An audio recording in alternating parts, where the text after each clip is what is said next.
இயற்கையான மனிதர்களுடைய தன்மை என்ன? யாரை பார்த்தாலும் முதல்ல அவர் நல்லதா நினைக்க மாட்டார். அப்படியா இல்லையா? ஒரு வலிமாக்கு உங்களை கூப்பிடல, அவர் திருமணத்துக்கு உங்களை கூப்பிடல, என்ன நினைப்பீங்க?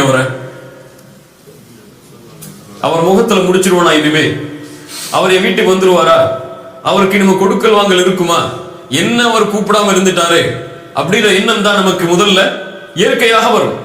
மறந்திருப்பார் அல்லது அவர் அழைத்திருப்பார் தொலைபேசியை, ஆனால் எம்மால் தொடர்பு கொண்டிருக்க முடியாது என்ற எண்ணம் முதல்ல வருமா? நமக்கு வராது. பள்ளிவாசல் உட்கார்ந்து ஒரு ஆள் போன் பார்த்துட்டு இருக்காரு, பள்ளிவாசல் உட்கார்ந்து ஒரு ஆள் போன் பார்த்துட்டு இருக்காரு, என்ன நினைப்போம்? என்னடா இவன் பள்ளியில் உட்கார்ந்து வாட்ஸ்அப் பார்த்துட்டு இருக்கான்னு நினைப்போம். சரி, குர்ஆன் ஓதிட்டு இருப்பார், அது மூலியமா ஏதாவது நன்மை சேர்த்து கொண்டிருப்பார் நினைப்போமா? நினைப்பாங்க, இல்ல மாஷா அல்லாஹ். ஆனா குறைவுதான். முஹ்சினை பொறுத்தவரை இந்த உலகத்தில் வாழக்கூடிய எல்லோர்களை பற்றியும் நல்லெண்ணம் கொள்ளுவார். முஹ்சினை பொறுத்தவரை நல்லெண்ணம் கொண்டதோடு மட்டுமல்லாமல் எல்லோர்களை பற்றியும் நல்லதையே பேசுவார். இதுதான் இந்த தன்மை நம்ம இன்னைக்கு பகிர்ந்து கொள்ளக்கூடிய தன்மை. தெரியாம ஆயிடுச்சு, வேணும்னே பண்ணல, நல்லெண்ணம் வைங்க. அல்லாஹ்வுடைய தூதர் ஸல்லல்லாஹு அலைஹி வஸல்லம் என்ன சொன்னார்கள்? இந்த தன்மையை யாரெல்லாம் கொண்டிருக்கிறார்களோ, பிறர் என்ன தவறு செய்கிறார், ஏன் அவர் இப்படி செய்தார், அவர் ஏன் இப்படி செய்யவில்லை, இப்படி செய்வதால் அவர் இப்படித்தான் இருப்பார் என்று யாரெல்லாம் பிறருடைய குறைகளை தேடியே செல்கிறார்களோ, அல்லாஹ்வுடைய தூதர் ஸல்லல்லாஹு அலைஹி வஸல்லம் சொன்னார்கள், மன் தத்தபஅ அவ்ரத அஹீஹில் முஸ்லிம், எந்த ஒரு முஸ்லிமுடைய குறையை ஒருவன் பின்தொடர்கிறானோ, அவனை பற்றி தப்பான எண்ணமே கொண்டு அவனை பின்தொடர்கிறானோ, தத்தபஅ அல்லாஹு அவ்ரதஹு, இவனுடைய குறையை அல்லாஹ் பின்தொடர்வான். அல்லாஹ் பின்தொடர்ந்தால் யார் அதை மறைக்க முடியும்? வமன் தத்தபஅ அல்லாஹு அவ்ரதஹு, யாருடைய குறையை அல்லாஹ் பின்தொடர ஆரம்பிக்கிறானோ அவர் வீட்டில் இருக்கக்கூடிய நிலையிலேயே, தங்களுடைய குடும்பத்தார்களின் மத்தியிலேயே அல்லாஹ் அதை வெளிப்படுத்தி விடுவான். அல்லாஹ்வுடைய தூதருடைய மிகப்பெரிய எச்சரிக்கை இது. இன்னைக்கு யாரும் இதை பத்தி கவலைப்படுறதே கிடையாது. ஒண்ணு, பிறரை பத்தி குறை பேசும் பொழுது அதுல இவர் சார்ந்து இருப்பார், மௌனமா இருப்பார், இதுவும் அந்த குறைதான், அவருக்கும் இவருக்கும் ஒரே கூலிதான். இல்லை, அவரோடு சேர்ந்து அவரை பற்றி பேசிக் கொண்டிருப்பார். ஏதாவது ஒரு மனிதன் எங்கேயாவது தவறு செய்தால் அவனுக்கும் இவனுக்கும் தொடர்பே இருக்காது, ஆனால் அவனை பற்றி இவன் பேசுவான். யாராவது Facebookல யாரையாவது பற்றி ஸ்டேட்டஸ் போட்டிருப்பாங்க, அதுக்கு இவன் லைக் கொடுத்து கமெண்ட் கொடுத்துட்டு இருப்பான். இப்படித்தான் இன்று முஸ்லிம் சமூகத்துடைய பெரும்பான்மையான மக்கள் இல்ல மாஷா அல்லாஹ் தங்களுடைய வாழ்வை அமைத்துக் கொண்டிருக்கிறார்கள். எங்க போனாலும் எங்க ஒண்ணு கூடினாலும் யாரையாவது பத்தி பேசணும், யாராவது அங்க சப்ஜெக்ட்ல இருக்கணும். இல்லன்னா அது யாராவது பக்கத்து வீட்டை தப்பு செஞ்சிருப்பாங்க, இவர் யாரையோ கொண்டு வந்து இங்க கம்பேர் பண்ணிருப்பாரு, அவருக்கும் இருக்கும் சம்மதமே இருக்காது. இப்ப இது போன்ற செயல்பாடுகளில் யார் தங்களை ஈடுபடுகிறார்களோ அல்லாஹ் அவர்களுடைய குறையை பின்தொடர்வான். அல்லாஹ் அவர்களுடைய குறையை பின்தொடர ஆரம்பித்தால் அவ்வளவுதான், யாரும் அதை மறைக்க முடியாது. ஏன்னா எல்லாருக்கும் ஒவ்வொரு குறை இருக்கும், அப்படியா இல்லையா? யாரு குறை இல்லாத மனிதன்? எவ்வளவுதான் பயான் பண்ணாலும் அந்த ஆலிம் டைம் குறை இருக்குமா இருக்காதா? இருக்குமா இருக்காதா? அவர் பிறருடைய குறையை தேட ஆரம்பித்தால் அவருடைய குறை யார் மறைப்பது? அல்லாஹ் அதை வெளிப்படுத்துவான். அல்லாஹ்வுடைய தூதருடைய எச்சரிக்கை. இஸ்லாமிய மார்க்கம் அதனால் அழைக்கிறது ஹுஸ்னு தன்னின் பக்கம், நல்ல எண்ணங்கள் கொள்ள வேண்டும் என்பதன் பக்கம். யாரின் மீது? ஒட்டுமொத்த மனிதர்களின் மீதும். அவர்கள் மீது தீமையான எண்ணம் கொள்வதை இஸ்லாமிய மார்க்கம் தடை செய்கிறது. விலகிக் கொள்ளுங்கள் என்று சொல்லவில்லை, என்ன செய்கிறது? தடை செய்கிறது. ஏன்? ஒரு மனிதனுடைய வெளிப்படையான தோற்றம் மட்டும்தான் ஒரு முஃமினுடைய அளவீடை தவிர உள்ளத்தில் இருப்பது கிடையாது. உள்ளத்தில் இருப்பதை யாரை தவிர யாரும் அறிய முடியாது, அல்லாஹ்வை தவிர யாரும் அறிய முடியாது. வெளிப்படையை கொண்டு மட்டும்தான் ஒரு முஃமின் முடிவெடுப்பானே தவிர உள்ளத்தில் இருப்பதை கொண்டு அவனை குறை கொள்பவனாக ஒரு முஃமின் இருக்க மாட்டான். இதைத்தான் இஸ்லாமிய மார்க்கம் எமக்கு போதிக்கிறது. அல்லாஹ்வுடைய தூதர் ஸல்லல்லாஹு அலைஹி வஸல்லம் அவர்களுடைய வாழ்க்கையில் நல்லெண்ணம் பிறர் மீது கொள்ள வேண்டும் என்பதை பல இடங்களில் அல்லாஹ்வுடைய தூதர் எமக்கு நினைவுபடுத்தினார்கள். சில உதாரணங்களை பார்ப்போம். உஸாமா இப்னு ஸைத் இப்னு ஹாரிஸா, உஸாமா இப்னு ஸைத் ரலியல்லாஹு அன்ஹு மிகச் சிறந்த நபி தோழர். அவர்கள் சொல்லுகிறார்கள், அல்லாஹ்வுடைய தூதர் எங்களை ஹுரகா என்ற ஒரு கூட்டத்தார்களை அவர்களோடு போர் செய்வதற்காக ஒரு குழுவை அனுப்புகிறார்கள். சராயா, படைக்குழு. சராயா என்றால் படைக்குழு. அந்த குழுவில் அல்லாஹ்வுடைய தூதர் இருக்க மாட்டார்கள், அதனால் அது போர் கிடையாது. சராயா, அல்லாஹ்வுடைய தூதர் யாரையாவது நியமித்து நீங்கள் அந்த ஊர்வாசிகளை போர் செய்யுங்கள் என்று அல்லாஹ்வுடைய தூதர் அனுப்புவார்கள். அப்படி அனுப்பக்கூடிய நிலையில் உசாமா இப்னு ஸைத் அவர்களும் அங்கே செல்கிறார்கள். அந்த ஊர்வாசிகள் சிறைபிடிக்கப்படுகிறார்கள். அந்த கூட்டத்தார்கள், போர் நடக்கிறது. உசாமா இப்னு ஸைத் அவர்கள் சொல்லுகிறார்கள், நானும் ஒரு அன்சாரி தோழரும் ஒருவரை பார்த்தோம் அந்த கூட்டத்தாரில். அவரை நாங்கள் கொலை செய்ய வேண்டும் என்று, அவர் மீது போர் செய்து அவரை கொலை செய்ய வேண்டும் என்று நாங்கள் முன்னால் சென்ற பொழுது அவர் சொன்னார், லா இலாஹ இல்லல்லாஹ். அன்சாரி தோழர் விலகிக் கொண்டார். என்ன, கலிமா சொல்லிட்டார், இனிமே அவரை அல்லாஹ்வுடைய தூதர் தடை செய்தது, விலகிக் கொண்டார். ஆனா உசாமா இப்னு ஸைத் சொன்னார்கள், நான் அவரை ஈட்டியால் குத்தி கொலை செய்து விட்டேன். புரியுதா? உசாமா இப்னு ஸைத் லா இலாஹ இல்லல்லாஹ் சொன்ன அந்த மனிதரை கொலை செய்து விட்டார். அந்த படை திரும்பி வருகிறது அல்லாஹ்வுடைய தூதரிடத்தில். நடந்த செய்தி அல்லாஹ்வுடைய தூதருக்கு சொல்லப்படுகிறது. அல்லாஹ்வுடைய தூதர் ஸல்லல்லாஹு அலைஹி வஸல்லம் அவர்கள் கேட்டார்கள், யா உசாமா அகதல்தஹு பஅதமா قال لا இலாஹ இல்லல்லாஹ், ஒரு மனிதன் லா இலாஹ இல்லல்லாஹ் என்று கூறியதற்கு பிறகு அவரை கொலை செய்தாயா? அவர் மீது நீ போர் தொடுத்தாயா? உசாமா இப்னு ஸைத் சொன்னார்கள், அல்லாஹ்வுடைய தூதரே, அவர் தன்னை பாதுகாத்துக் கொள்வதற்காகத்தான் சொன்னார். என்ன சொன்னார்? அவர் தன்னை பாதுகாத்துக் கொள்வதற்காகத்தான் சொன்னாரை தவிர மனசால அவர் சொல்லல. அல்லாஹ்வுடைய தூதர் ஸல்லல்லாஹு அலைஹி வஸல்லம் அவர்கள் சொன்னார்கள், இது வெளிப்படையாக மனிதனுக்கு தெரியக்கூடியது. ஒருத்தர் போர் தொடுக்க போகும்போது அவர் லா இலாஹ இல்லல்லாஹ் சொன்னா அவர் தன்னை பாதுகாத்துக் கொள்வதற்காக சொல்கிறார் என்று உலகத்தில் எல்லாரும் சொல்லுவாங்க. அல்லாஹ்வுடைய தூதர் ஸல்லல்லாஹு அலைஹி வஸல்லம் எப்படி பக்குவப்படுத்தினார்கள் பாருங்கள். மறுபடியும் கேட்டார்கள் இந்த பதிலுக்கு பிறகும், அகதல்தஹு பஅதமா قال لا இலாஹ இல்லல்லாஹ், ஒரு மனிதன் லா இலாஹ இல்லல்லாஹ் என்று கூறியதற்கு பிறகும் அவனோடு நீ போர் செய்தாயா? மறுபடியும் கேட்டார்கள். உசாமா இப்னு ஸைத் காரணத்தை சொல்லுகிறார், எதுக்கு நான் அவர் மேல போர் செஞ்சேன்னு சொல்லி. அல்லாஹ்வுடைய தூதர் அந்த காரணத்தை ஏற்றுக்கொள்ளவில்லையே. அவர் வாயால சொன்னதுக்கு பிறகு அவர் மறைச்சு சொன்னாரா மறைக்காம சொன்னாரா சொல்லி உங்களுக்கு என்ன அதுல தேவை இருக்கு உசாமா? சுப்ஹானல்லாஹ். அவர் நாவால் மொழிந்து விட்டால் அவர் மீது நல்லெண்ணம் கொண்டு அன்சாரியை போன்று நீங்களும் விலகி இருக்க வேண்டுமே. உசாமா இப்னு ஸைத் சொல்கிறார்கள், அல்லாஹ்வுடைய தூதர் இந்த வார்த்தையை திரும்ப திரும்ப கூறிக்கொண்டே இருந்தார்கள், நான் நினைத்தேன் இந்த நாளுக்கு பிறகு நான் இஸ்லாமை ஏற்றிருக்க வேண்டும் என்று. புரியல என்ன அர்த்தம்? இந்த நாள் என்னை விட்டு கடந்து போய் இந்த பாவம் எல்லாம் போனதுக்கு பிறகு இஸ்லாமை ஏற்றிருக்க வேண்டுமே என்று நினைக்கும் அளவிற்கு அல்லாஹ்வுடைய தூதர் திரும்ப திரும்ப அந்த வார்த்தையை சொன்னார்கள். சுப்ஹானல்லாஹ். எதிரிகள் கூட தங்களை பாதுகாத்துக் கொள்ள வேண்டும் என்பதற்காக லா இலாஹ இல்லல்லாஹ்வை மொழிந்த பொழுது அல்லாஹ்வுடைய தூதர் நல்லெண்ணம் வை அவர் மீது, ஹுஸ்னுல் தன்னை வை உஸாமா என்று சொன்னார்கள். இன்னொரு நிகழ்வை பாருங்கள். அலி இப்னு அபி தாலிப் அவர்கள் யமன் தேசத்திலிருந்து ஒரு தங்கத்தை அனுப்புகிறார்கள், தங்க குவியல். அல்லாஹ்வுடைய தூதர் முக்கியமான நபித்தோழர்களை மட்டும் அழைத்து பங்கு வைக்கிறார்கள். சில நபித்தோழர்கள் அதை பார்த்த மற்ற நபித்தோழர்கள் எல்லாம் சொன்னார்கள், சில நபித்தோழர்கள் சொன்னார்கள், குன்னா நஹ்னு அஹக்க பிஹாதா மின் ஹாஉலா, கொடுக்கப்பட்டவர்களை விட நாங்கள் தானே இதற்கு தகுதியானவர்கள். அல்லாஹ்வுடைய தூதர் எங்களுக்கு கொடுத்திருக்கணும். அல்லாஹ்வுடைய தூதர் யாருக்கு கொடுத்துட்டாங்க? அந்த நபித்தோழர்களுக்கு மட்டும் கொடுத்துட்டாங்களே. நஜ்ஜாருடைய கோத்திரத்தில் உள்ள அந்த நபித்தோழர்களுக்கு மட்டும் கொடுக்கப்பட்டதே ஏன் என்று சில நபித்தோழர்கள் கேள்வி கேட்டார்கள்.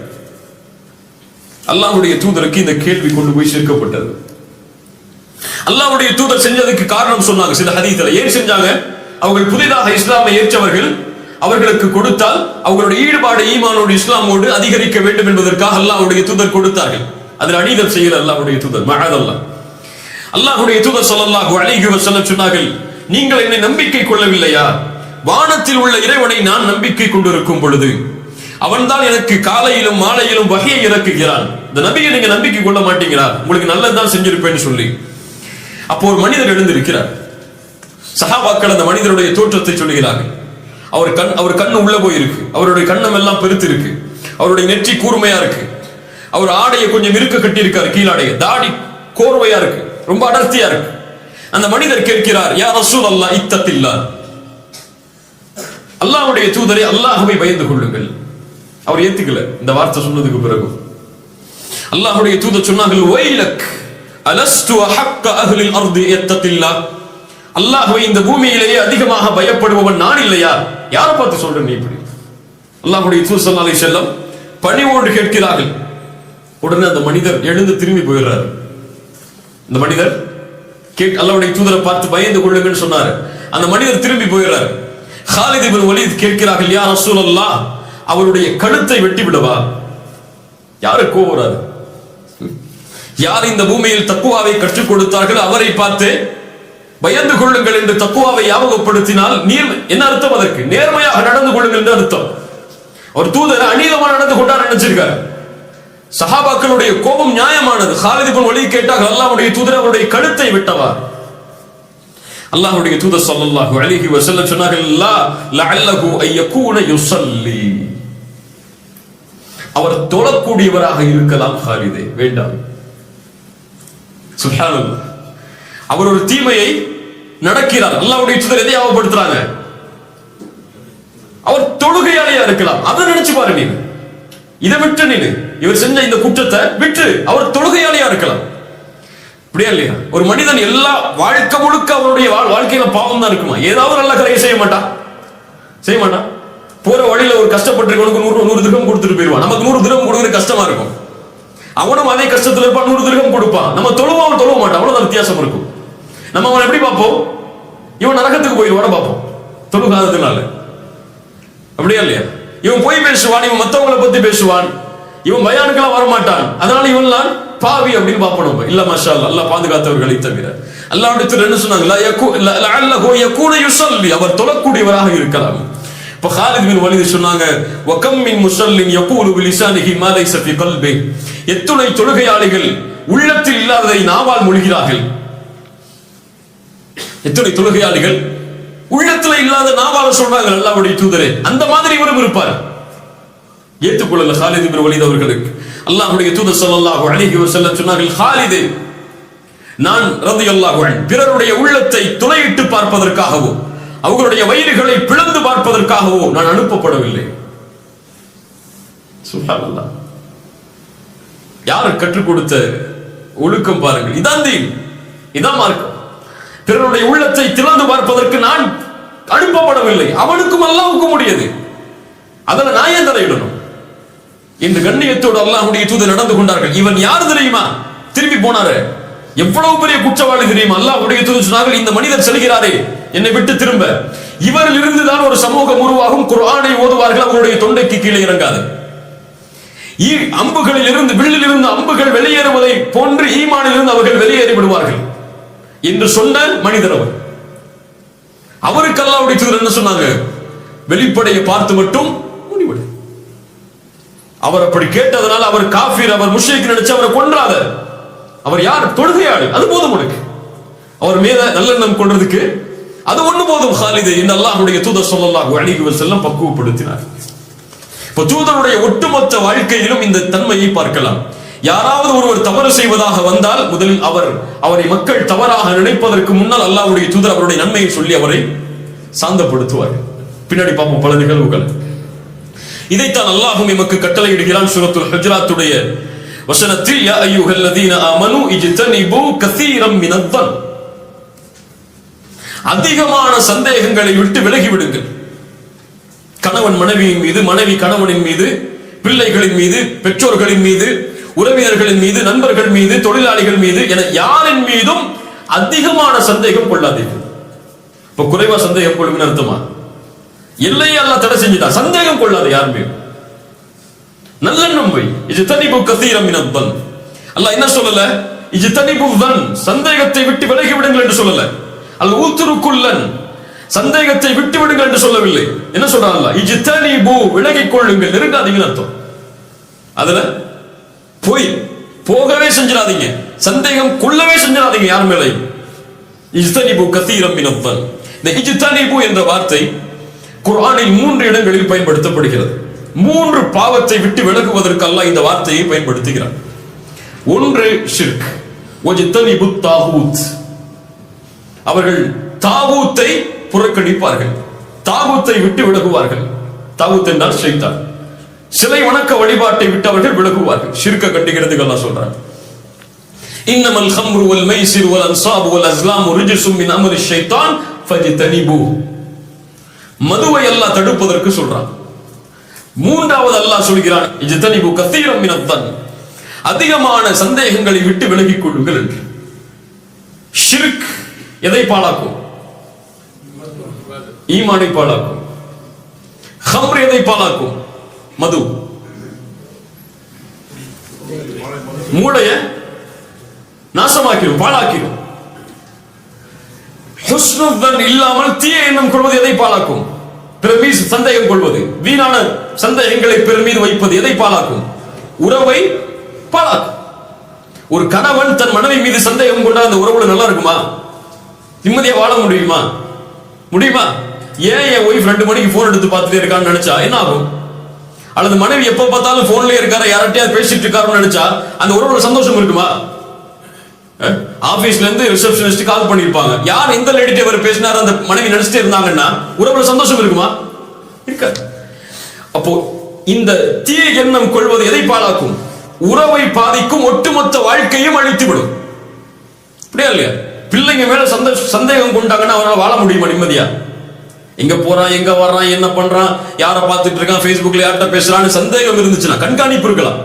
சந்தேகம் இருந்துச்சுன்னா அதுலயே போய் அவனுடைய வாழ்க்கையே சந்தோஷம் இல்லாம முடிஞ்சிடும். மனைவி மேல வச்சாலும் அப்படித்தான், பெற்றோர்கள் மேல வச்சாலும் அப்படித்தான், தொழிலாளி மேல வச்சாலும் அப்படித்தான். உங்க கம்பெனில பினான்ஸ் கண்ட்ரோல் மேல சந்தேகம் பட்டீங்கன்னா என்ன ஆகும்? பிசினஸ் பண்ணுவீங்களா நீங்க? முடியாது. ஜிதனிபு கஸீரம் மினத் தன். இந்த 3 பாவங்களை தடுப்பதற்கு அல்லாஹ் இந்த வார்த்தையை பயன்படுத்துகிறார். ஏன் விலகிக் கொள்ள வேண்டும்? அல்லாஹ்வை பதிலையும் சொல்கிறார். இன்ன பஅத தன்னி இஸ்முன். சில சந்தேகங்கள் பாவமாகவே முடியும். பாவமா ஏன்னா அது இருக்காது, சந்தேகங்கள் உறுதி இல்லையே, அது நடக்கும். அவர் அப்படி இருப்பார், இல்லாமலும் இருப்பார்.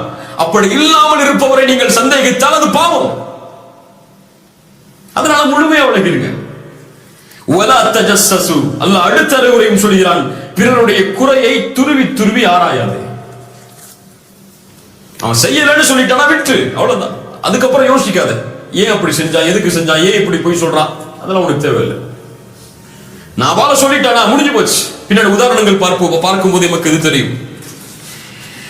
சுப்ஹானல்லாஹ். இந்த மார்க்கத்துடைய மகத்துவத்தை பாருங்கள். ஆயிஷா ரலியல்லாஹு அன்ஹா அவர்கள் மீது ஒரு இட்டு கட்டப்பட்ட நிகழ்வு நடக்கிறது.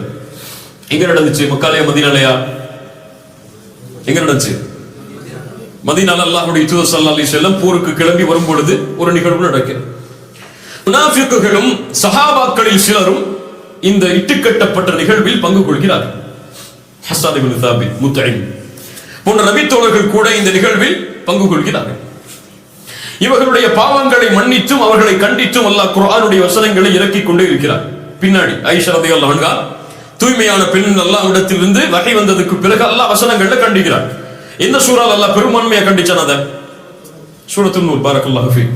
சூரத்துன் நூருடைய வசனத்தில் அல்லாஹ் என்ன சொல்றான் கவனிங்க. இந்த வசனத்துல லவ்லா இத் சமிஅதுமூஹு ظنல் முஃமினூன வல் முஃமினாத்து பிஅன்ஃபுஸிஹிம் கைரா.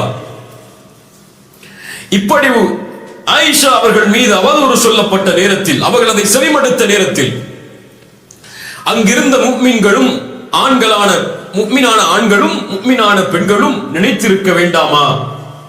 பிஅன்ஃபுஸிஹிம் கைரா, தங்களுக்கும் நலவை, தங்களுக்கும் கைரை, தங்கள் மீதும் நல்லெண்ணத்தை நினைத்திருக்க வேண்டாமா? அவர்கள் அதை செவிமடுத்த பொழுது. மேலும் வகாலு ஹாதா இஃப்கும் முபீன், அவர்கள் சொல்லி இருக்க வேண்டாமா இது மிகப்பெரிய அவதூறு என்று. என்ன இதுல உங்களுக்கு சந்தேகம் வருது? எதுல உங்களுக்கு புரியல? எது புரியல இந்த வசனத்துல? முஃமினான ஆண்களும் பெண்களும் அந்த விஷயங்களை செவிமடுத்த பொழுது அவர்கள் தங்கள் மீதே நல்லெண்ணம் கொண்டிருக்க வேண்டாமா?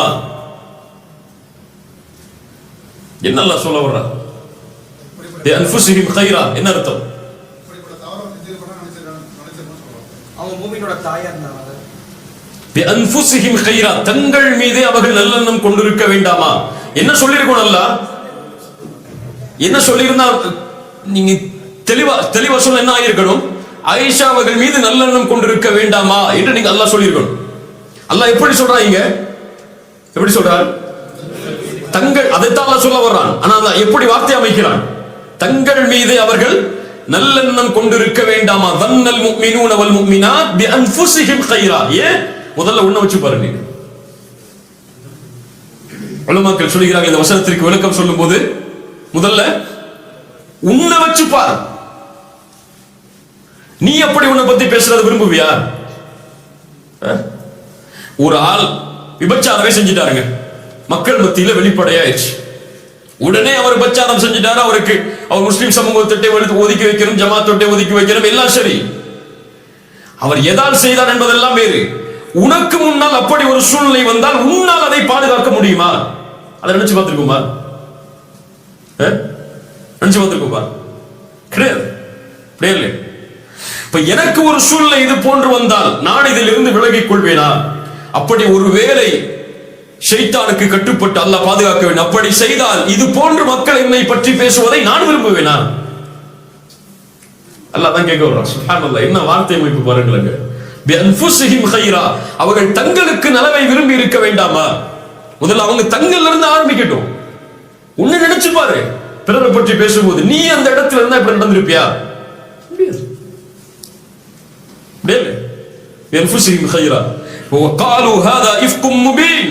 தெளிவான அவதூறு என்றவர்கள் நாவால் சொல்லி இருக்க வேண்டுமே, ஏன் மௌனமா இருந்தாங்க? அதோடு மட்டுமல்ல, அல்லாஹ் அடுத்த 2-3 வசனங்களுக்கு பிறகும் கேட்கிறான். வலவுலா இஸ் சமிஅதுமு, அவர்கள் அதை செவிமடுத்த பொழுது குல்தும் மா யகூனு லனா அன் நதகல்லம பிஹாதா, இதை குறித்து நாங்கள் பேசுவதற்கு தகுதி இல்லாதவர்கள் என்றும் அவர்கள் சொல்லி இருக்க வேண்டாமா? எப்படி அல்லாஹ் பக்குவப்படுத்த. இதான் தீன். ஜும்மால போய் முதல் சஃப்ல நிக்கிறது மட்டும் தீன் இல்ல. குர்ஆனை தொடர்ந்து ரமதான்ல 3 நாள் குர்ஆனை முடிக்கிறது தீன் இல்ல, அது மட்டும் தீன் இல்ல. கியாமுல் லைல நின்னு அழுது புலம்பி வணங்குறது மட்டும் தீன் இல்ல, இதுதான் தீன். அல்லாஹ்வுடைய தூதர் அதிகமாக கவனம் செலுத்திய தீன் இதுதான். நமக்கு இந்த சைடு மட்டும் தான் கவனம் இருக்கு. தொழுகலையா அல்லாஹ் புடிச்சுப்பா, ஜக்காத்து கொடுக்கலையா செல்வம் ஹராமாயும், இதுல மட்டும் தான் இருக்கு கவனம். இதுல கவனம் இல்ல. பிறரை பற்றி பேசுறதுல, பிறரை பற்றி நினைக்கிறதுல, பிறர் மீது சந்தேகம் கொள்றதுல, இதுல கவனம் இல்ல நமக்கு. அல்லாஹ் ரப்புல் ஆலமீன் சொல்கிறான், அவர்கள் சொல்லி இருக்க வேண்டாமா என்னன்னு, இதை பற்றி பேச எங்களுக்கு தகுதி இல்லை என்று. சுப்ஹானக ஹாதா புஹ்தானுன் அதீம், யா அல்லாஹ் நீ பரிசுத்தமானவன், இது மகத்தான இட்டுக்கட்டப்பட்ட செய்தி என்று அவர்கள் கூறி இருக்க வேண்டாமா என்று அல்லாஹ் கேட்கிறார். யார்கிட்ட இந்த தன்மை இருக்கு யோசிச்சு பாருங்க. யாரை பத்தி நம்ம நல்லா நினைக்கிறோம்? ஒரு இமாம் மெர்சிடிஸ் பென்ஸ் கார் வாங்கியிருந்தாரு நினைப்போம். ஒரு இமாம் மெர்சிடிஸ் பென்ஸ் கார்ல வர்றாரு. மெர்சிடிஸ் பென்ஸ் கார் வச்சிருக்காரு என்ன நினைப்பாரு? இவர் சம்பாதிச்சு வாங்கியிருக்காரு நினைப்பாரு. இமாம் என்ன நினைப்பாரு? எங்க போய் இவரு கையேந்தி இப்படித்தான் சமூகத்துல. ஒரு இமாம் இன்னைக்கு தொழில் பண்ண முடியுமா? ஒரு இமாம் இன்னைக்கு பிசினஸ் மேன் ஆக முடியுமா? ஒரு இமாம் இன்னைக்கு பேண்ட் ஷர்ட் போட்டு, நம்ம ஊரோட இமாம்களை சொல்றேன், பேண்ட் ஷர்ட் போட்டு கோட் ஷர்ட் போட்டு தான் ஏத்துப்போமா? நம்ம ஏத்துப்போமா? இவரெல்லாம் இமாம் ஆகும் அப்படியே இல்லையா? அவருக்கு ஒரு கேட்டகரி வச்சிருக்கோம் இமாமுக்கு. அவர் தலப்பா கட்டி இருக்கணும், அவருக்கு தாடி இருக்கணும், அவருக்கு ஜிப்பா இருக்கணும், அவர் அதுவும் ஜிப்பா ஒயிட் கலரா இருக்கணும், கடல்ல ஏத்துக்க மாட்டோம் நம்ம. ஒயிட் கலரா இருக்கணும், டிவிஎஸ் 50 வச்சிருக்கணும் அவர் ஊர்ல. அவர் பல்சர் எல்லாம் ஓட்டினா நம்மளால ஒத்துக்க முடியாது. என்ன அவர் பல்சர் ஓட்ட அளவுக்கு பெரியாளா அப்படின்னு நினைப்போம் நம்ம. இல்ல மாஷா அல்லாஹ், அல்லாஹ் பாதுகாத்தவர்களை தவிர. அவருக்கு 4000 சம்பளமா இமாமுக்கு? இன்னைக்கு எப்படி பேச்சு ஊர்ல? எப்படி முத்தவள்ளிகள்லாம் உட்கார்ந்து பேசுவாங்க, என்ன பேசுவாங்க? 5000 சம்பளமா? உலக ஆசை வந்துடும் அதிகமா கொடுத்துட்டா. இப்ப நீங்க உங்க வீட்டுல எவ்வளவு வேலைக்காரங்க சம்பளம் கொடுக்குறீங்க? 15000 மேலையா? ஊர்ல உங்க ஊர்ல ஜமாத்துல இமாம்களுடைய சம்பளத்தை போய் கேளுங்க, என்ன சம்பளம்? உங்க வீட்டுல நீங்க வேலைக்காரர் கொடுக்குற சம்பளத்தை விட உங்க ஊருடைய இமாமுடைய சம்பளம் கம்மி, முஅத்தினுடைய சம்பளம் கம்மி. மேலே அவருக்கு ஒரு கிரைட்டீரியா இருக்கு, அப்படித்தான் அவர் வாழணும். ஊர்ல கடை வச்சுட்டு கூடாது, அவரு பிசினஸ் பண்ணக்கூடாது, ரியல் எஸ்டேட் பண்ணக்கூடாது. நீங்க பண்ணலாம். ஏன்னா இமாம்களுக்கு தனி ஹராம் ஹலாலா இருக்குல்ல, இமாம்களுக்கு தனி ஆடை அமைப்பு எல்லாம் சொல்லியிருக்காங்கல்ல. இமாம்னா இப்படிதான் இருக்கணும். நீங்க தொப்பி போடாம எங்கேயும் போலாம், ஆனா இமாம் தொப்பி போடாம இருக்க கூடாது. இப்படிதானே? எல்லாருடைய பார்வையும் ஒரு சமூகத்தின் மீது இப்படித்தான் திரும்பும். சுப்ஹானல்லாஹ். அல்லாஹ் ரப்புல் ஆலமீன் இது போன்ற தன்மைகளை தடை செய்கிறார். அல்லாஹ்வுடைய தூதர் ஸல்லல்லாஹு அலைஹி வஸல்லம் அவர்களுடைய காலத்தில் மிக முக்கியமான சம்பவம். ஒரு மனிதருடைய பெயர் அப்துல்லா. அவரை ஹிமார் என்று அழைப்பார்கள். அவர் பட்ட பேரே ஹிமார். ஹிமார்னா சொல்ல வேணாம், நபி தோழர். அவர் ஹிமார்னு அழைப்பாங்க. அவர் பட்ட பேரா புகாரி அவர்கள் பதிவு செய்கிறார்கள். இவர் என்ன செய்வார்? யுத்ஹிகு ரசூலுல்லாஹி ஸல்லல்லாஹு அலைஹி வஸல்லம். அல்லாஹ்வுடைய தூதர் கவலைப்பட்டாங்கன்னா சிரிக்க வைப்பாரு. அதான் அவர் வேலை. சுப்ஹானல்லாஹ். ஆனா என்ன செஞ்சாரு? ஒரு நாள் மது குடித்து விடுகிறார். மது சாப்பிட்டார். அல்லாஹ்வுடைய தூதர் தண்டனையை கொடுக்கிறார்கள். மது குடிப்பவர்களுக்கு அல்லாஹ்வுடைய தூதர் கசையடி கொடுக்கிறார்கள். உடனே ஒரு மனிதர் எழுந்து சொல்கிறார், யா அல்லாஹ், இவரை சபிப்பாயாக. ஏன் இவர் மக்களுக்கு இவ்வளவு தொந்தரவு கொடுக்கிறார்?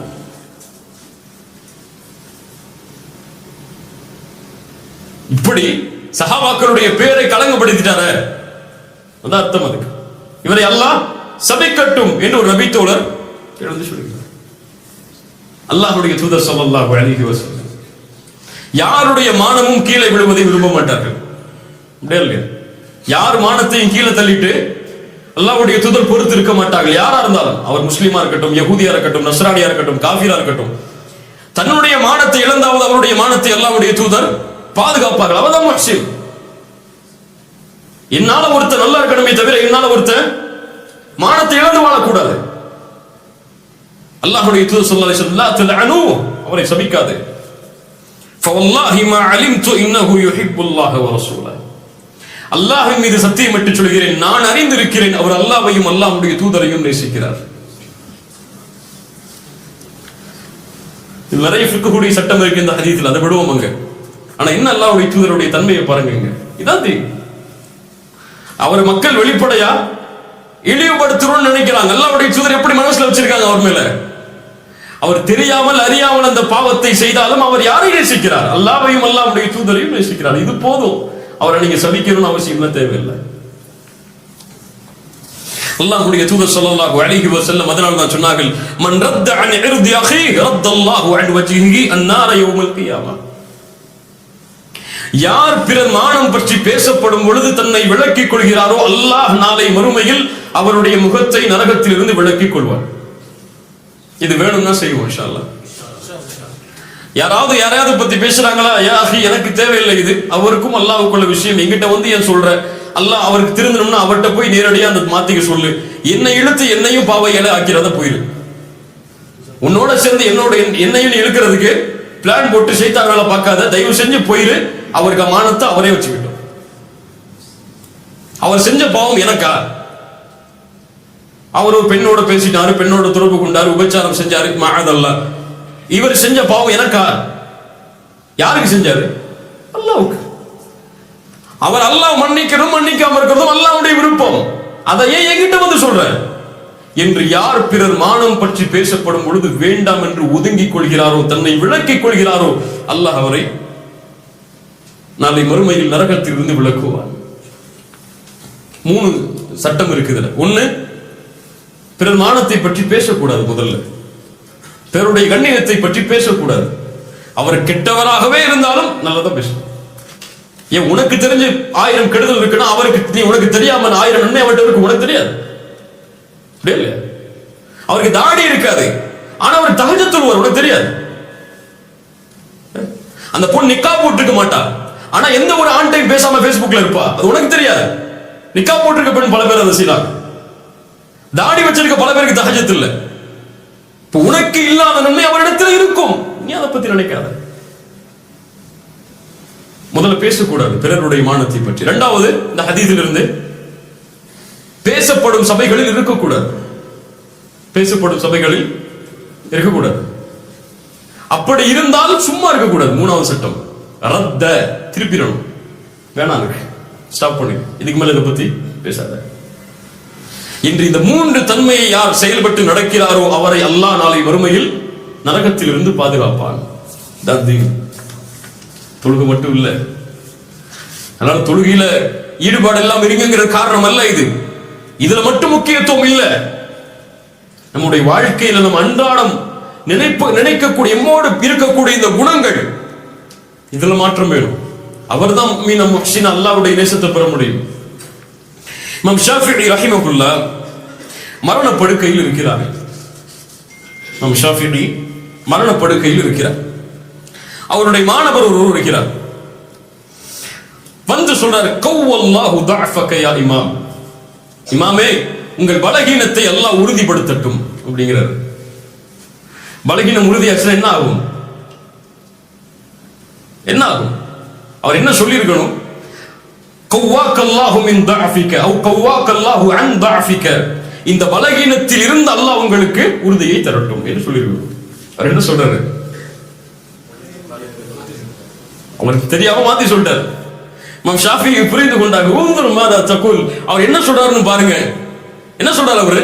கவ்வல்லாஹு தஅஃபக், அல்லாஹ் உங்களுடைய பலகீனத்தை உறுதி கொடுக்கட்டும் என்று சொல்கிறார். அப்படி உறுதி கொடுத்தால் நான் உயிரோடு வாழ முடியாது.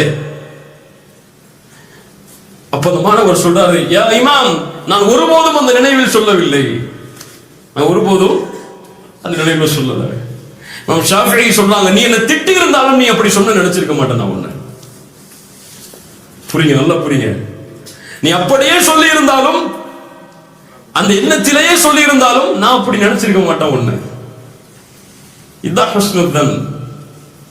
ஹுஸ்னுத்தன். அவர் தெரியாம அவருடைய மொழியில ஒரு வார்த்தை பேசி இருக்கலாம். அப்போ அவர் உள்ளத்தாலே அப்படி பேசாம நினைச்சாரு, தப்பது. சில ஊர்ல பழக்கம் இருக்கும், அவர் இவர்னு சொல்லுவாங்க, அவர் இவர்னு சொல்லுவாங்க. ஒரு அல்லாஹ்வுடைய தூதர் அவர் வந்தார், அவர் போனாரும்பாங்க. நமக்கெல்லாம் அது ஒரு கண்ணிய குறைவான வார்த்தையா தெரியும். உடனே ஒரு தூதருக்கு கண்ணியம் கொடுக்க மாட்டேங்கிறான்னு சொல்லிடக்கூடாது. ஹுஸ்னுத்தன். அவரும் மொழி நடையா இருக்கலாம், அது அவ்வளவுதான். அது அவருக்கு கண்ணியமா இருக்கலாம். இப்படி சின்ன சின்ன விஷயத்திலையும் பிறர் செய்யக்கூடிய தவறுகள் முன்னால் வரும் பொழுது நல்ல நோப்போமே, அவர் நல்லதா செஞ்சிருப்பாரு, நல்லதா நினைச்சிருப்பாரு, தெரியாம நடந்திருக்கும், விட்டுவோமே என்று நல்லெண்ணம் கொள்வதற்கு இமாம் ஷாஃபிஈ மரண படுக்கையில் கூட வழிகாட்டுகிறார். ஈசா அலைஹிஸ்ஸலாம் நம் புகாரி அவர்கள் பதிவு செய்கிறார்கள். கேட்ட சம்பவம் தான். ரஜுலன் யஸ்ரிகு, ஒரு மனிதர் திருடுவதை பார்க்கிறார். ஒரு மனுஷன் திருடுறதை பார்க்கிறார். ஃபகால லஹு அஸ்ரக்த, நீ திருடினாயா என்று கேட்கிறார்கள். ஹஸ்ன கல்லா வல்லாஹ் கல்லா தல்லா என்று எல்லா சத்தியமும் செய்றார். நான் திருடவே இல்லை, அல்லாஹ்வின் மீது சத்தியம் விட்டு. கண்ண பார்க்கறாங்க அவர் திருடுறத. கல்லா வல்லாஹி வல்லாஹி அல்லதி லா இலாஹ இல்லாஹு, படைத்த இறைவனை தவிர வேறு இறைவன் இல்லை, ஒருபோது நான் திருடல என்றார் அவர். நம் ஷாஃபிஈ இமாம் ஈசா அலைஹிஸ்ஸலாம் சொன்னார்கள், ஆமன்து பில்லாஹ் வ கذبtu ஐனி, அல்லாஹ்வை நம்பிக்கை கொள்கிறேன், என் கண் பொய் சொல்லி விட்டது. சுப்ஹானல்லாஹ். ஈசா அலைஹிஸ்ஸலாம் சுப்ஹானல்லாஹ். ஒரு மனிதர் திருடுவதை பார்க்கிறார், அவர்கிட்ட கேட்கிறாங்க, திருடு நீ எப்பான்னு சொல்லி. அவர் என்ன சொல்றாரு? அல்லாஹ்வின் மீது சத்தியம் பண்ணி சொல்ற திருடறன்னு சொல்லி. என்ன நினைச்சாங்க உடனே? நீ அல்லாஹ் மேல சத்தியம் பண்ணாலும் திருடறன்னு சொன்னாங்களா? நீ உனக்கு பத்தி எனக்கு தெரியாதா, நீ எத்தனை சத்தியம் பண்ணுவேன்னு? இந்த போலி சத்தியம் என்கிட்ட வச்சுக்காத சொன்னாரா? அல்லாஹ் கொண்டு வந்துட்டாரா, முடிஞ்சு போச்சு, ஹலாஸ். இதான் உண்மை. நான் நம்பிக்கை கொள்கிறேன் அதே இறைவனை, என் கண் பொய் சொல்லி விட்டது நீ இல்லப்பான்றான். ஹுஸ்னுத்தன். யோசிச்சு பாருங்க, எங்க இந்த தன்மை நம்மள்ட்ட இருக்கு? அல்லாஹ்வின் மீது ஒரு சத்தியம் மட்டும் சொல்லி நான் நினைக்கலப்பா, நான் அப்படி நினைக்கலப்பா, இல்ல நீ அப்படித்தான் நினைச்சிருப்ப, அதற்கு பிறகு ஒரு வார்த்தை வந்துச்சுன்னா யார் நம்ம? அல்லாஹ் பாதுகாக்க வேண்டும். இப்ப இதான் இன்னைக்கு இருக்கக்கூடிய நிலைமை. ஒரு மனிதன் அல்லாஹ்விடத்துல நெருங்கி நெருங்கி போராடா, இப்ப நெருங்காதவன் நாம பார்க்கக்கூடிய பார்வை என்ன? இப்படித்தான். இவர் 5 வக்து தொழுவ ஆரம்பிச்சிருப்பாரு, எப்போ சொல்றதா? அவர் தொழுகாதவரை பார்த்து எப்படி பார்ப்பாரு? அன்னைக்கு தான் ஃபஜ்ருக்கு போய் 2-3 நாள் தொடர்ச்சியா தொழுவ ஆரம்பிச்சிருப்பாரு. பெட்ல தான் ஃப்ரெண்டு தொழுவாம இருப்பான், இவன்லாம் முஸ்லீமா, இவன்லாம் இன்னைக்கு மூத்தானா என்ன அவன் நினைச்சிட்டு போவான். இப்படியா இல்லையா? அவர் காய்ச்சல் தூங்கிட்டு இருப்பாரு. இப்படியா இல்லையா? சில பேர் இன்னைக்கு ஃபஜ்ர் ஜமாஅத்துக்கு வரணுங்கிற முக்கியத்துவம், அதை பத்தி பேசுறோம், எல்லாம் இருக்கிறோம். ஒரு ஆள் கொஞ்சம் லேட்டா பள்ளிக்கு வர்றாரு, அவர் எப்படி பார்ப்போம் நம்ம? என்னப்பா இவர் நம்மளோட பயாரிக்கலாம் வர்றாரு, தொழுவு கூட சரியா இல்லையோ விட்ட நிப்ப மாட்டுமா? அவர் பள்ளி தொழுதுட்டு வெளியே வந்து ஏதோ மறந்து வச்சிருக்காரு சொல்லி உள்ள போயிருக்கலாம், யாருக்கு தெரியும்? அல்லது ஏதாவது கடமையாக குளிச்சுட்டு லேட்டா வந்திருக்கலாம், யாருக்கு தெரியும்? இப்படி எல்லா விஷயத்திலையும் நம்ம நினைக்கிறது முதல்ல இது தவறான எண்ணம் தான். அது நமக்கு தெரியல இது தவறுன்னு சொல்லி, ஆனா நினைக்கிறோம். அல்லாஹ் அக்பர். ஏன் இந்த உலகத்துல எவ்வளவு நன்மைகள் இருக்கு, முன்னாடி சொன்ன திரும்பவும் சொல்றேன், எவ்வளவு நன்மைகள் இருக்கு. நன்மைகளுக்கு அளவு இருக்கப்பா, அளவு இருக்கா? 1000 2000 3000 4000 இருக்கா? இவ்வளவுதான் நன்மைகள் லிஸ்ட் போட முடியுமா உங்களால? முடியாது. எவ்வளவோ நன்மைகள் இருக்கு, நம்ம நினைச்சு பார்க்க முடியாத நன்மைகள்லாம் இருக்கு. அப்படித்தான் அவரால் தொழுகையில சரியா கவனம் செலுத்த முடியாம பள்ளியில தொழ முடியாம இருக்கலாம், ஆனால் அவர் அதுக்காக தௌபா செஞ்சு திருந்துறதுக்கு முயற்சி செஞ்சுட்டு இருப்பார். ஆனா தொழுவாயுமே பெருமையில இருப்பார். யாரு ஹைர் இதுல? யாரு ஹைர்? யாரு ஹைர்? நிக்கா போடல ஒரு பெண் அல்லது ஹிஜாபா கலர் ஆடையில அணிஞ்சிருக்காங்க, அந்த ஊருடைய கலாச்சாரத்தின்படி கலர் ஆடை ஏதோ ஒரு ஃபிக்குடைய சட்டப்படி வேற வரல. ஒரு பெண் ஒரு ஹிஜாபை கொஞ்சம் மாடர்னா அணிஞ்சிருக்கா, ஆனா நல்லா அணிஞ்சிருக்கிற பெண் அந்த பெண் எப்படி பாப்பா? எப்படி பார்ப்பாங்க?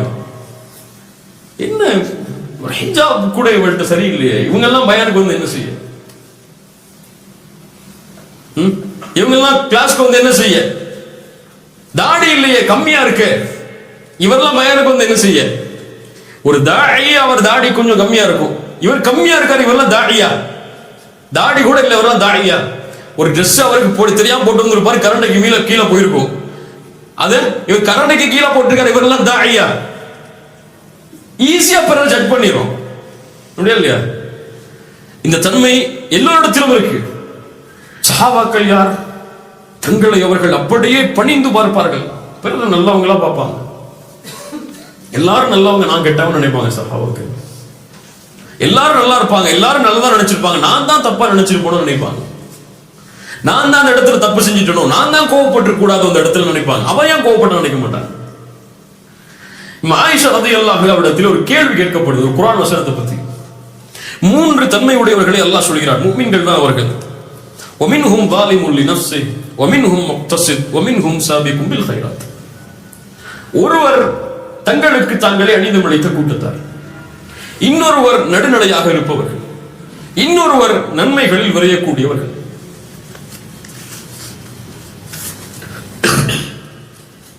ஆயிஷா ரலியல்லாஹு அன்ஹா சொல்றாங்க பதில், அப்படியா? இவர்கள் யார் தெரியுமா? சாபிக்கும் பில் கைராத், நன்மையில் விரையக்கூடியவர்கள், தூதரும் நபி தோழர்களும். முக்தஸித், பின்னால் வரக்கூடிய மக்கள். ஸாலிமுல் லினஃப்ஸிஹி, தங்களுக்கு தாங்களே அநீதம் இழைத்தவர்கள் யார்? ஃபமிஸ்லி மிஸ்லக், என்னையும் உங்களையும் போன்றவர்கள். புரியுதா நான் சொல்றது? புரியல. 3 கூட்டத்தார்களை பற்றி கேட்கப்படுகிறது. இந்த 3 கூட்டத்தார்கள் யார்? குர்ஆனில் சாபிக்கும் பில் கைராத், நன்மையில் விரையக்கூடியவர்கள் என்று அல்லாஹ் சொல்கிறான், இவர்கள் யார்? நடுநிலையார்கள் என்று சொல்கிறான், இவர்கள் யார்? அநீதம் இழைத்தவர்கள் என்று சொல்கிறான், இவர்கள் யார்? சரி, இந்த 3 கேட்டகரியில் நம்ம எங்க இருப்போம் கேட்டா பல பேர் என்ன சொல்லுவோம்? இப்ப சொல்லுவீங்க நீங்க, ஆனா இயற்கை என்ன நினைச்சிருப்போம்? நம்ம கல்வில நடுநிலையா இருக்கும்னு நினைச்சிருப்போம். எங்கள்கிட்ட அதுவும் இல்லை இதுவும் இல்லைன்னு நினைச்சிருப்போம். நடுநிலையா இருக்கும், நாங்க பெரும்பாவமும் கிடையாது, நாங்க நல்லது அதிகமாக செய்யறது, நடுநிலை அப்படின்னு சொல்லுவோம் இயற்கையா கேட்டா. ஆனா ஆயிஷா ரலியல்லாஹு அன்ஹா யார்? சாபிக்கும் பில் கைராத்துடைய கூட்டத்தில் இருப்பவர்கள், நன்மையில் விரையக்கூடியவர்கள், தூதருடைய மனைவி, இபாதத்தில் எந்த குறையும் இல்லாதவர்கள், அல்லாஹுவால் சான்று கொடுக்கப்பட்ட ஒரு நபித்தோழி பெண். என்ன சொன்னார்கள்? தன்னை எங்க கொண்டு வந்து நிறுத்துறாங்க? நன்மையில் விரையக்கூடியவர்கள் கொண்டு வந்து நிறுத்தல. நாங்க நபித்தோழர்கள் நடுநிலைன்னு கூட சொல்லல. நானும் நீயும் அநீதம் இழைக்கக்கூடிய கூட்டம் தான். யாருக்கு மனசு வரும்? நம்ம இந்த கூட்டத்தில் அவர் இருக்காரா, இவர் இருக்காரா, அவர் இருக்காரான்னு தேடுவோம் இல்லையா? நான் இருக்கேன்னு நினைக்க மாட்டேன். ஏன் அவர் அன்னைக்கு என்ன பத்தி பேசினாரு, இவரே அன்னைக்கு இவரை பத்தி பேசினாரு, இவரே அன்னைக்கு அவரை பத்தி பேசினாரு, இப்ப கூட திங்க் பண்ணிட்டு இருப்போம். ஆனா நம்ம பேசியிருப்போம், அதை நினைச்சு பார்க்க மாட்டோம். உமர் இப்னு கத்தாப் ரலியல்லாஹு அன்ஹு நிஃபாக்குடைய பட்டியல் கொடுக்கப்பட்ட நபித்தோரிடத்தில் சென்று என்ன கேட்டார்கள்? முனாஃபிக் பட்டியலில் என் பேர் இருக்கிறதா என்று பார்த்து சொல்கின்றார்கள். யார் இவர்கள்? தூதருடைய காலத்தில் கூட கேட்கலங்க. அவங்க அமீருல் முஃமினீன் உமர் ஆகும்போது கூட கேட்கல. ஹலீஃபா ஆகி முஸ்லிம் சமூகத்தை வழிநடத்தி கொண்டிருக்கக்கூடிய மிகப்பெரிய பொறுப்பில் உலகமெல்லாம் உமரை பார்த்து வியக்கிறது. அப்போது கேட்டார்கள், சொர்க்கம் நற்செய்தி சொல்லப்பட்ட, சொர்க்கத்தில் மாளிகை சொல்லப்பட்ட, நபித்துவம் எனக்கு தான் அல்லாஹ்வுடைய தூதருக்கு பிறகு அல்லாஹ் கொடுப்பதாக இருந்தால் என்று சொல்லப்பட்ட, என்னை பார்த்து ஷைத்தான் ஒரு தெருவிலே விரண்டு செய்கிறான். இந்த ஹதீஸ்லாம் உமருக்கு தெரியாதா? தெரியாம வாழ்ந்தாங்களா? இப்படி சொல்லப்பட்ட ஒரு மனிதர் தன்னை எப்படி நினைக்கிறாரு? நான் முனாஃபிகான்னு நினைக்கிறேன். நீங்க நல்லா பயான் பண்றீங்க, நல்லா பேசுறீங்க, நல்ல தாவா செய்றீங்க, நல்ல மார்க்க நிகழ்ச்சிகள் எல்லாம் கலந்து கொள்றீங்கன்னா அவர் தன்னை வந்துட்டோம்ப்பா சரியான பாதைக்கு நினைப்பாரு. கரெக்டா வந்துட்டோம், இதான் நம்ம வந்த இடம் நினைப்பாரு. அவ்வளவுதான். இனிமே மூத்தானா ஜன்னத்துல் ஃபிர்தௌஸ் தான் நமக்கு. இன்னைக்கு மூத்தானா கபூர்ல 3 கேள்வி உடனே பாஸ் பாஸ் பாஸ் 100 and 100 உடனே நமக்கு புதுமகன் புது மனைவி தூங்குற மாதிரி தான் இன்னைக்கு நினைப்பாரு. உஸ்மான் இப்னு அஃபான் அவ்வளவு கண்ணியம் கிடைத்த பிறகும் கபூர்ல போய் அழுதாரு. இதான் முதல் வீடு, எங்க எனக்கு வெற்றி கிடைக்குமான்னு நினைச்சாரு. நமக்கு அது இல்ல, அதான் கபூருக்கு போறது இல்ல, அதான் மௌத்தை நினைச்சு பயப்படுறது இல்ல. நல்லா பாதுகாப்பானாங்க, நல்லா பாதுகாப்பானாங்க. இப்போ ஒரு முஃமின் நல்ல எண்ணத்தை கொள்ள வேண்டும். அதற்காக தன்னுடைய நஃப்ஸோடவன் போராட வேண்டும். சாதாரண குணம் இல்லை, அதோட நஃப்ஸோடவன் போராட வேண்டும். ஷைத்தான் நாடி நரம்புகளில் ஓடுகிறான். அவன் எப்போதுமே பிறரை பற்றிய தவறான எண்ணத்தை தான் உள்ளத்தில் ஏற்படுத்துவான். அதை எப்படி ஹைராக்குறது அவன் தான் மக்ஷன். அது எப்படி அந்த ஷைத்தான் வரக்கூடிய அந்த பாதை அடைத்து வேணா நல்ல போன் எப்படி நினைக்கிறது, அதான் அங்க முக்கியம். அதற்காக ஒவ்வொரு முஃமினும் முஜாஹிதாக தன்னுடைய உள்ளத்தில் வாழ வேண்டும். அல்லாஹ்வுடைய தூதர் ஸல்லல்லாஹு அலைஹி வஸல்லம் அவர்கள் ஒரு முறை சஃபியா ரலியல்லாஹு அன்ஹா அவர்களோடு இந்த இஅ்திகாஃபுடைய ரமதானுடைய நேரத்தில் அவருடைய வீட்டு வரை கொஞ்சம் நடந்து போறாங்க. இப்ப 2 நபி தோழர்கள் அல்லாஹ்வுடைய தூதருக்கு சலாம் சொல்லிவிட்டு கொஞ்சம் வேகமா போறாங்க. அன்சாரி தோழர்கள் கொஞ்சம் வேகமா நடந்து போறாங்க. அல்லாஹ்வுடைய தூதர் ஸல்லல்லாஹு அலைஹி வஸல்லம் சொன்னாங்க, அலா ஸலிக்குமா, கொஞ்சம் வெயிட் பண்ணுங்க. இன்னமா ஹிய சஃபியத்து பின்த் ஹுயை, நான் பேசிக் கொண்டிருந்த பெண் சஃபியா. சுப்ஹானல்லாஹ் யா ரசூலல்லாஹ், அல்லாஹு அக்பர் யா ரசூலல்லாஹ், உங்கள் மீதா நாங்கள் அப்படி நினைப்போம். நீங்க ஒரு பெண்ணோட பேசிக் கொண்டிருந்தீங்கன்னா நினைப்போம். என்ன சொல்றீங்க அல்லாஹ்வுடைய தூதரே? அல்லாஹ்வுடைய தூதர் ஸல்லல்லாஹு அலைஹி வஸல்லம் சொன்னார்கள், இன்ன ஷைத்தான் ஒவ்வொரு மனிதனுடைய நாடி நரம்புகளிலும் ஓடுகிறான், இரத்த நாளங்களில் ஓடுகிறான். அவன் உங்களுடைய உள்ளத்தில் எதையாவது போட்டு விடுவானோ என்று நான் பயந்தேன். உடனே கிளியர் பண்ணிட்டாங்க. அவ்வளவுதான். இப்ப என்னை பத்தி ஒரு தப்பா நினைக்கிறான்னா நான் கிளியர் பண்ணிடணும். அதை நம் ஷாஃபிஈ சொன்னார்கள் இந்த ஹதீஸுக்கு விளக்கமாக, ஒருவேளை அந்த நபித்தோழர்களுடைய உள்ளத்தில் ஏதாவது ஒரு எண்ணத்தை ஷைத்தான் போட்டிருந்தால் அவர்கள் காஃபிராக மாறி இருப்பார்கள். இல்லையா? தூதரை தப்பா நினைச்சா யாராவது? அல்லாஹ்வுடைய தூதர் அந்த வழியை அடைத்தார்கள். அவங்களுக்கு தெரியும், அப்படி நினைச்சிருக்க மாட்டாங்க. இருந்தாலும் சொன்னாங்க, கூப்பிட்டு, இல்ல என் மனைவி தான். அல்லாஹ்வுடைய தூதர் இதில் பாதுகாப்போடு நடந்து கொண்டார்கள். சுப்ஹானல்லாஹ். ஒரு முஹ்சின் தூதருடைய வழிகாட்டுதலின்படி தன்னை மாற்றிக்கொள்வார். இன்ஷா அல்லாஹ் மாற்றிக்கொள்ளலாம். அதுக்காகத்தான் இந்த சபைகள், இந்த அறிவுரைகள் எல்லாம். எல்லார் மேலையும் நல்லெண்ணம் வைப்போம். யாரை பற்றியும் தவறான எண்ணம் இருக்கக்கூடாது. ஒரு முஹ்சின் அப்படி தவறான எண்ணம் வைத்திருந்தால், பிறரை பற்றி தவறாக பேசி இருந்தால், இன்னைக்கு போய் நல்லது பேசுங்க. அவரை பத்தி, அவருக்கு கூட ஹைரை பத்தி பேசுங்க. எப்ப அவர் இப்படி செஞ்சிருந்தா நீ சொன்ன, ஆனா இப்ப எப்படி இருக்காரு தெரியுமா? அவரு 5 வக்த் தொழுறாருப்பா, மாஷா அல்லாஹ், நல்லது பேசுங்க அவரை பத்தி. ஒரு முஹ்சினுடைய வாழ்க்கை எப்படித்தான் எல்லாரும் மேலையும் நல்ல எண்ணம் என்ற தன்மை நம்மிடத்தில் இருந்தால்தான் நம்முடைய வாழ்க்கையை கண்ணியமான முறையில், மகிழ்ச்சியான முறையில் வாழ முடியும். நல்லெண்ணம் எங்கள் வாழ்க்கையை மகிழ்ச்சிப்படுத்தும். தீய எண்ணம் என்னையும் அழிக்கும், என்னை சுற்றி உள்ளவர்களையும் அழித்துவிடும், எல்லாரும் சந்தோஷத்தையும் பாராக்கிறோம். நான் என் மனைவி மேல ஒரு சின்ன தவறான எண்ணம் வச்சிருந்தா என்ன மட்டும் பாதிக்காது, யாரையும் பாதிக்கும், மனைவியையும் பாதிக்கும். அது யாரை பாதிக்கும்? பிள்ளைகளையும் பாதிக்கும். அது யாரை பாதிக்கும்? அவங்க பெற்றோரை பாதிக்கும். அது யாரை பாதிக்கும்? ஏன் பெற்றோரை பாதிக்கும். ஒரு சமூகமே அழிஞ்சிடும். அதனால ஆனா நான் என்ன மாற்றிக்கொண்டாதான் என்ன சுத்தி இருக்கக்கூடியவங்களை மகிழ்ச்சியா என்னால பார்த்துக்க முடியும். இந்த தன்மையை உள்ளத்தில் ஏந்தி வாழ்ந்தால் அல்லாஹ் எம்மை சீர்படுத்துவான். கத் அஃப்லஹ மன் ஸக்காஹா வ கத் ஹாப மன் தஸ்ஸாஹா. யார் இந்த அறிவுரைகளை ஏற்று உள்ளத்தை தூய்மைப்படுத்தினார்களோ அவர்கள் வெற்றி அடைவார்கள். யார் பாலாக்கினார்களோ அவர்கள் புதைந்து விடுவார்கள். அல்லாஹ் பாதுகாப்பானாக. ஜஸாக்குமுல்லாஹு கைரன்.